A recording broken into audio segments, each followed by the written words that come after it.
ವೀಕ್ಷಕರೇ, ನಮ್ಮ ಹಿರಿಯರು ಒಂದು ಮಾತನ್ನು ಹೇಳಿದ್ದಾರೆ, ವೈದ್ಯೋ ನಾರಾಯಣೋ ಹರಿ ಅಂತ. ಅಂದರೆ ಈ ಭೂಮಿಯ ಮೇಲೆ ಒಂದು ಜೀವವನ್ನು ಉಳಿಸುವ ಶಕ್ತಿ ಇರುವುದು ವೈದ್ಯರಿಗೆ ಮಾತ್ರ.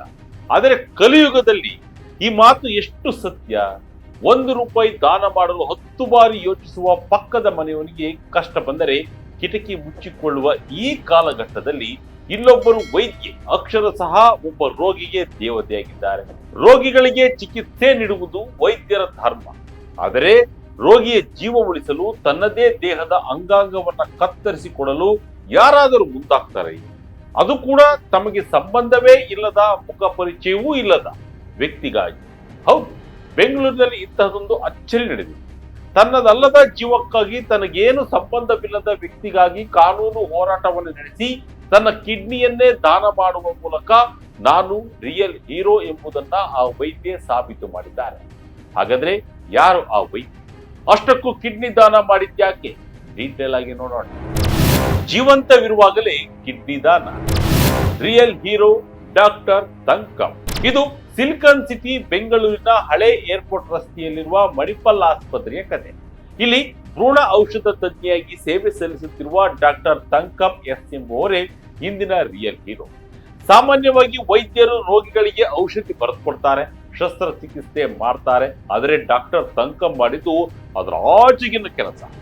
ಎಲ್ಲವೂ ಶುರುವಾಗಿದ್ದು 2014ರಲ್ಲಿ. ಆಗಲೇ ಡಾಕ್ಟರ್ ತಂಕಂ ಅವರು ಮರಣೋತ್ತರ ಅಂಗಾಂಗ ದಾನ ಮಾಡುವುದಾಗಿ ಪ್ರತಿಜ್ಞೆ ಮಾಡಿದ್ದರು. ಅಂದರೆ ತಾವು ಸತ್ತ ನಂತರ ನಮ್ಮ ಕಣ್ಣು, ಕಿಡ್ನಿ ಇತ್ಯಾದಿಗಳನ್ನ ದಾನ ಮಾಡುವುದು ಅವರ ಉದ್ದೇಶವಾಗಿದೆ. ಆದರೆ ವೈದ್ಯಕೀಯ ಲೋಕದ ಸತ್ಯವೊಂದನ್ನು ಅರಿತ ಅವರು ತಮ್ಮ ನಿರ್ಧಾರವನ್ನೇ ಬದಲಿಸಿದರು. ಮನುಷ್ಯ ಮೃತಪಟ್ಟ ನಂತರ ಅಂಗಾಂಗ ದಾನ ಮಾಡುವುದಕ್ಕಿಂತ ಬದುಕಿರುವಾಗಲೇ ದಾನ ಮಾಡಿದರೆ ಆ ಅಂಗಾಂಗಗಳು ಸ್ವೀಕರಿಸುವವರ ದೇಹದಲ್ಲಿ ಹೆಚ್ಚು ಪರಿಣಾಮಕಾರಿಯಾಗಿ ಕೆಲಸ ಮಾಡುತ್ತವೆ ಮತ್ತು ಬದುಕುಳಿಯುವ ಸಾಧ್ಯತೆ ಹೆಚ್ಚು ಎಂಬುದು ಅವರಿಗೆ ತಿಳಿಯಿತು. ಒಂದು ಕ್ಷಣವೂ ತಡ ಮಾಡದ ಆ ವೈದ್ಯ, ನಾನು ಸತ್ತ ಮೇಲೆ ಅಲ್ಲ, ಬದುಕಿರುವಾಗಲೇ ತನ್ನ ಕಿಡ್ನಿಯನ್ನು ದಾನ ಮಾಡುತ್ತೇನೆ ಎಂದು ನಿರ್ಧರಿಸಿದರು. ಆದರೆ ಈ ನಿರ್ಧಾರ ಅಷ್ಟು ಸುಲಭವಾಗಿರಲಿಲ್ಲ. ಮನೆಯಲ್ಲಿ ಕುಟುಂಬಸ್ಥರ ವಿರೋಧವೂ ವ್ಯಕ್ತವಾಯಿತು. ಆದರೂ ಛಲ ಬಿಡದ ಇವರು 2023ರಲ್ಲಿ ಕಿಡ್ನಿ ವೈಫಲ್ಯದಿಂದ ಬಳಲುತ್ತಿದ್ದ 24 ವರ್ಷದ ಅನಾಥ ಯುವಕನೊಬ್ಬನಿಗೆ ಕಿಡ್ನಿ ನೀಡಲು ಮುಂದಾದರು. ಆದರೆ ಇಲ್ಲೇ ಎದುರಾಗಿದ್ದು ಕಾನೂನಿನ ಅಡಚಣೆ. ಭಾರತದ ಕಾನೂನಿನ ಪ್ರಕಾರ ರಕ್ತ ಸಂಬಂಧಿಯಲ್ಲದ ವ್ಯಕ್ತಿಗೆ ಅಂಗಾಂಗ ದಾನ ಮಾಡುವುದು ಕಷ್ಟ ಸಾಧ್ಯ. ಆಸ್ಪತ್ರೆಯ ಆಡಳಿತ ಮಂಡಳಿ ಇದಕ್ಕೆ ಅನುಮತಿ ನಿರಾಕರಿಸಿತ್ತು. ದಾನಿ ಮತ್ತು ರೋಗಿಯ ನಡುವೆ ಯಾವುದೇ ಸಂಬಂಧವಿಲ್ಲದ ಕಾರಣ ಇದು ಸಾಧ್ಯವಿಲ್ಲವೆಂದು ಕಡ್ಡಿ ಮುರಿದಂತೆ ಹೇಳಲಾಯಿತು. ಆಸ್ಪತ್ರೆ ಬೇಡ ಅಂದ್ರು ಬಿಡದ ವೈದ್ಯ, ಕೋರ್ಟ್ ಮೊರೆ ಹೋದ ಡಾಕ್ಟರ್.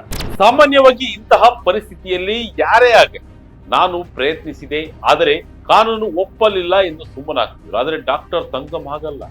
ಅವರ ಉದ್ದೇಶ ಕೇವಲ ಪ್ರಚಾರವಾಗಿರಲಿಲ್ಲ, ಬದಲಾಗಿ ಒಂದು ಜೀವವನ್ನು ಉಳಿಸುವುದಾಗಿತ್ತು. ಆಸ್ಪತ್ರೆ ಒಪ್ಪದಿದ್ದಾಗ ಅವರು ನೇರವಾಗಿ ಕೋರ್ಟ್ ಮೊರೆ ಹೋದರು. 2025ರ ಜೂನ್ ತಿಂಗಳಲ್ಲಿ ಕರ್ನಾಟಕದ ಹೈಕೋರ್ಟ್ನಲ್ಲಿ ಮೊಕದ್ದಮೆ ಹೂಡಿದರು. ನಾನು ನನ್ನ ಸ್ವಂತ ಇಚ್ಛೆಯಿಂದ, ಪ್ರತಿ ಫಲಾಪೇಕ್ಷೆ ಇಲ್ಲದೆ, ಕೇವಲ ಮಾನವೀಯತೆಯ ದೃಷ್ಟಿಯಿಂದ ಅಪರಿಚಿತ ವ್ಯಕ್ತಿಗೆ ಕಿಡ್ನಿ ದಾನ ಮಾಡಲು ಬಯಸುತ್ತಿದ್ದೇನೆ. ದಯವಿಟ್ಟು ಅನುಮತಿ ನೀಡಿ ಎಂದು ನ್ಯಾಯಾಲಯದ ಮುಂದೆ ಕೈ ಜೋಡಿಸಿ ನಿಂತು. ಒಬ್ಬ ವೈದ್ಯೆಯೇ ತನ್ನ ಅಂಗಾಂಗ ದಾನಕ್ಕಾಗಿ ಕೋರ್ಟ್ ಮೆಟ್ಟಿಲೇರಿದ್ದು ಅಪರೂಪದ ಘಟನೆಯಾಗಿದೆ. ವಿಚಾರಣೆ ನಡೆಸಿದ ಹೈಕೋರ್ಟ್ ಡಾಕ್ಟರ್ ತಂಕಂ ರವರ ನಿಸ್ವಾರ್ಥ ಸೇವೆಗೆ ತಲೆಬಾಗಿದೆ. ಅಂತಿಮವಾಗಿ ಡಿಸೆಂಬರ್ 2025ರಲ್ಲಿ ಐತಿಹಾಸಿಕ ತೀರ್ಪನ್ನು ನೀಡಿತು. ಕಿಡ್ನಿ ದಾನ ಮಾಡಲು ಆಸ್ಪತ್ರೆಗೆ ಆದೇಶ ನೀಡಿದ್ದಲ್ಲದೆ 5 ವಾರಗಳ ಒಳಗೆ ಕಿಡ್ನಿ ಸ್ವೀಕರಿಸಲು ಅರ್ಹರಿರುವ 5 ಮಂದಿ ರೋಗಿಗಳ ಪಟ್ಟಿಯನ್ನ ಗುರುತಿಸುವಂತೆ ಸೂಚಿಸಿದರು. ಇದು ನಿಜಕ್ಕೂ ಕಾನೂನು ಹೋರಾಟಕ್ಕೆ ಸಿಕ್ಕ ಜಯವಾಗಿದೆ. ಯಶಸ್ವಿಯಾಯಿತು ಶಸ್ತ್ರ ಚಿಕಿತ್ಸೆ. ಬಡಪಾಯಿ ಜೀವ ಉಳಿಸಿದ ಡಾಕ್ಟರ್. ಕೋರ್ಟ್ ಆದೇಶದಂತೆ ರೋಗಿಗಳ ಹುಡುಕಾಟ ನಡೆಯಿತು. ಮೊದಲ ವ್ಯಕ್ತಿಯೊಂದಿಗೆ ಡಾಕ್ಟರ್ ಕಿಡ್ನಿ ಮ್ಯಾಚ್ ಆಗಲಿಲ್ಲ. ಆ ಕ್ಷಣ ನಿರಾಸೆಯ ನಂತರ 56 ವರ್ಷದ ಮಹಿಳೆಯೊಬ್ಬರಿಗೆ ಕಿಡ್ನಿ ಹೊಂದಾಣಿಕೆ ಆಯಿತು. ವಿಶೇಷವೇನೆಂದರೆ ಫೆಬ್ರವರಿ 2ರಂದು ಕಸಿ ಮಾಡಲು ಅನುಮತಿ ಸಿಗುವವರೆಗೂ ತನ್ನ ಕಿಡ್ನಿಯನ್ನು ಯಾರು ಪಡೆಯಲಿದ್ದಾರೆ ಎಂಬ ವಿಚಾರ ಸ್ವತಃ ಡಾಕ್ಟರ್ ತಂಕಂ ಅವರಿಗೆ ತಿಳಿದಿರಲಿಲ್ಲ. ಇದು ನಿಜವಾದ ಗುಪ್ತದಾನ. ಬಲಗೈಯಲ್ಲಿ ಕೊಟ್ಟಿದ್ದು ಎಡಗೈಗೆ ತಿಳಿಯಬಾರದು ಎನ್ನುವಂತೆ ತಾನು ಯಾರಿಗೆ ಜೀವ ನೀಡುತ್ತಿದ್ದೇನೆ ಎಂಬ ಪರಿಚಯವಿಲ್ಲದಿದ್ದರೂ ಆ ಜೀವ ಉಳಿದರೆ ಸಾಕು ಎಂಬ ಒಂದೇ ಒಂದು ಗುರಿ ಅವರದಾಗಿತ್ತು. ಅಂತಿಮವಾಗಿ ಆ ದಿನ ಬಂದೇ ಬಿಟ್ಟಿದೆ. ಫೆಬ್ರವರಿ 10ರಂದು ಮಣಿಪಾಲ್ ಆಸ್ಪತ್ರೆಯಲ್ಲಿ ಯಶಸ್ವಿಯಾಗಿ ಕಿಡ್ನಿ ಕಸಿ ಶಸ್ತ್ರಚಿಕಿತ್ಸೆ ನಡೆಯಿತು. ಒಬ್ಬ ಅಪರಿಚಿತ ವ್ಯಕ್ತಿಯ ದೇಹದಲ್ಲಿ ಈ ಮಹಾನ್ ತಾಯಿಯ ಕಿಡ್ನಿ ಈಗ ಉಸಿರಾಡುತ್ತಿದೆ. ಶಸ್ತ್ರಚಿಕಿತ್ಸೆಯ ನಂತರ ಡಾಕ್ಟರ್ ತಂಕಂ ಸಂಪೂರ್ಣ ಆರೋಗ್ಯವಾಗಿದ್ದಾರೆ. ಅವರ ಮುಖದಲ್ಲಿ ಒಂದು ಜೀವ ಉಳಿಸಿದ ಸಾರ್ಥಕ ಭಾವ ಎದ್ದು ಕಾಣ್ತಾ ಇದೆ. ಸಮಾಜಕ್ಕೆ ಮಾದರಿಯಾದ ವೈದ್ಯೆ. ಈ ಬಗ್ಗೆ ರಾಷ್ಟ್ರೀಯ ಮಾಧ್ಯಮಗಳಿಗೆ ಪ್ರತಿಕ್ರಿಯಿಸಿರುವ ಡಾಕ್ಟರ್ ತಂಕಂ, ಇದು ನನ್ನ ಬಹುಕಾಲದ ಕನಸು. ಇದು ಕೇವಲ ದಾನವಲ್ಲ, ಇದೊಂದು ಜಾಗೃತಿ. ಕಿಡ್ನಿ ದಾನ ಮಾಡುವುದು ಅತ್ಯಂತ ಸುರಕ್ಷಿತ ಎಂದು ಜನರಿಗೆ ತಿಳಿಸಲು ನಾನೇ ಉದಾಹರಣೆ ಆಗಬೇಕಾಗಿದೆ. ಒಬ್ಬ ವೈದ್ಯರೇ ಸ್ವತಃ ಕಿಡ್ನಿ ಕೊಟ್ಟ ಮೇಲೆ ಸಾಮಾನ್ಯ ಜನರಲ್ಲಿ ಭಯ ಹೋಗಲಾಡಿಸಬಹುದು ಎಂಬುದು ನನ್ನ ನಂಬಿಕೆ. ಬೇರೆ ರಾಜ್ಯಗಳಲ್ಲಿ ಅಪರಿಚಿತರಿಗೆ ಅಂಗಾಂಗ ದಾನ ಮಾಡುವುದು ಸಾಮಾನ್ಯವಾಗಿದೆ. ಆದರೆ ನಮ್ಮ ಕರ್ನಾಟಕದಲ್ಲೂ ಸಂಸ್ಕೃತಿ ಬೆಳೆಯಬೇಕು ಎಂದು ಹೇಳಿದ್ದಾರೆ. ನಮಗ್ಯಾಕೆ ಊರವರ ಉಸಾಬರಿ ಎನ್ನುವ ಈ ಕಾಲದಲ್ಲಿ ಮದರ್ ತೆರೆಸಾ ಅವರಂತೆಯೇ ರೋಗಿಗಳಿಗೆ ಸೇವೆ ಮಾಡಿದ್ದಲ್ಲದೆ ತನ್ನ ದೇಹದ ಭಾಗವನ್ನೇ ಕಿತ್ತುಕೊಟ್ಟ ಆ ವೈದ್ಯ ನಿಜಕ್ಕೂ ಅಭಿನವ ಮದರ್ ತೆರೆಸಾ. ಬದುಕಿದ್ದಾಗಲೇ ಸ್ವರ್ಗ ಕಾಣುವುದೆಂದರೆ ಇದೇ ಇರಬೇಕು. ಒಬ್ಬ ಮನುಷ್ಯ ಇನ್ನೊಬ್ಬ ಮನುಷ್ಯನಿಗೆ ಮಾಡಬಹುದಾದ ಅತ್ಯುನ್ನತ ಸಹಾಯವಿದೆ ಎಂದು ನಾಡಿನ ಜನತೆಯವರಿಗೆ ಕೃತಜ್ಞತೆ ಅರ್ಪಿಸುತ್ತಿದೆ. 10 ತಿಂಗಳ ಮಗುವಿಗೆ ಅಂಗಾಂಗ ದಾನ.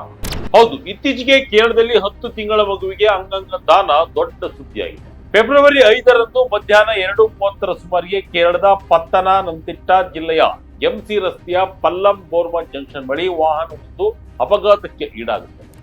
ವಿರುದ್ಧ ದಿಕ್ಕಿನಲ್ಲಿ ಬರುತ್ತಿದ್ದ ವಾಹನಕ್ಕೆ ಕಾರು ಡಿಕ್ಕಿ ಹೊಡೆಯುತ್ತದೆ. ಅಪಘಾತವಾದ ಕಾರಿನಲ್ಲಿ ತಾಯಿ, ಅಜ್ಜ, ಅಜ್ಜಿ ಜೊತೆ 10 ತಿಂಗಳ ಕಂದಮ್ಮ ಅಲಿನ್ ಶೆರಿನ್ ಅಬ್ರಹಾಂ ಪ್ರಯಾಣಿಸುತ್ತಿದ್ದರು. ಅಪಘಾತದಲ್ಲಿ ಎಲ್ಲರಿಗೂ ತೀವ್ರವಾದ ಗಾಯವಾದರೆ ಮಗು ಗಂಭೀರ ಸ್ಥಿತಿಗೆ ತಲುಪಿತ್ತು. ತಕ್ಷಣವೇ ಕೊಚ್ಚಿಯಲ್ಲಿರುವ ಖಾಸಗಿ ಆಸ್ಪತ್ರೆಯಲ್ಲಿ ದಾಖಲಿಸಿದ್ದಾರೆ. ಗಂಭೀರ ಸ್ಥಿತಿಯಲ್ಲಿದ್ದ ಮಗುವಿನ ಮೆದುಳು ಸಂಪೂರ್ಣವಾಗಿ ನಿಷ್ಕ್ರಿಯಗೊಂಡಿದೆ. ಫೆಬ್ರವರಿ 13ರಂದು ವೈದ್ಯರ ಸಲಹೆ ಮೇರೆಗೆ ಮಗುವಿನ ಹೆತ್ತವರು ಅಂಗಾಂಗ ದಾನದ ನಿರ್ಧಾರ ಮಾಡಿದ್ದಾರೆ. ಅಲ್ಲಿನ ಪೋಷಕರು ಕೈಗೊಂಡ ನಿರ್ಧಾರದಿಂದ ಕಿಡ್ನಿ, ಕಣ್ಣು, ಯಕೃತ್ ಮತ್ತು ಹೃದಯದ ಕವಾಟಗಳನ್ನ ದಾನ ಮಾಡಲಾಗಿದೆ. ಆ ಕೂಡಲೇ ಅಗತ್ಯವಿರುವ 5 ಜನರಿಗೆ ಕಸಿ ಮಾಡಲು ನಿರ್ಧರಿಸಲಾಗಿದೆ. ಈ ಮೂಲಕ ಆಲಿನ್ ಶೆರಿನ್ ಅಬ್ರಹಾಂ ಎಂಬ ಪುಟ್ಟ ಮಗು ಕೇರಳದ ಅತ್ಯಂತ ಕಿರಿಯ ಅಂಗಾಂಗ ದಾನಿಯಾಗಿದ್ದಾಳೆ. ಅಂಗಾಂಗ ದಾನವಾದ ನಂತರ ಮಗುವಿನ ಅಂತ್ಯಕ್ರಿಯೆಯನ್ನ ಫೆಬ್ರವರಿ 15ರಂದು ನೆರವೇರಿಸಲಾಗಿದೆ. ಸರಿಯಾಗಿ ಅಂಬೆಗಾಲು ಹಿಡಿದ 10 ತಿಂಗಳ ಕಂದಮ್ಮನ ಸಾವಿಗೆ ಎಲ್ಲರೂ ಸಂತಾಪ ವ್ಯಕ್ತಪಡಿಸಿದ್ದಾರೆ. ವೀಕ್ಷಕರೇ, ಡಾಕ್ಟರ್ ತಂಕಂ ಹೆಸರವರ ಸಾಹಸ ಗಾಥೆ ವೈದ್ಯಕೀಯ ಲೋಕದಲ್ಲಿ ಮಾತ್ರವಲ್ಲ, ಇಡೀ ಮನುಕುಲಕ್ಕೆ ಒಂದು ಪಾಠವಾಗಿದೆ. ನಾವು ಕೂಡಿಡುವ ಹಣ, ಆಸ್ತಿ, ಅಂತಸ್ತು ಯಾವುದು ನಮ್ಮ ಜೊತೆ ಬರುವುದಿಲ್ಲ. ಆದರೆ ನಾವು ಮಾಡುವ ಇಂತಹ ತ್ಯಾಗಗಳು ನಮ್ಮ ಹೆಸರನ್ನ ಅಜರಾಮರವಾಗಿಸುತ್ತವೆ. ಅಪರಿಚಿತನಗಾಗಿ ಕೋರ್ಟ್ ಮೆಟ್ಟಿಲೇರಿ ಗೆದ್ದು ಜೀವ ಉಳಿಸಿದ ಈ ರಿಯಲ್ ಹೀರೋಗೆ ನಮ್ಮದೊಂದು ದೊಡ್ಡ ಸಲಾಂ.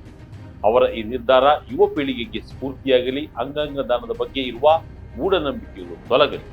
ಡಾಕ್ಟರ್ ತಂಕಂರವರ ಈ ನಿಸ್ವಾರ್ಥ ಸೇವೆಗೆ ಇಡೀ ದೇಶಾದ್ಯಂತ ಮೆಚ್ಚುಗೆಯ ಮಾತುಗಳು ವ್ಯಕ್ತವಾಗುತ್ತಿವೆ.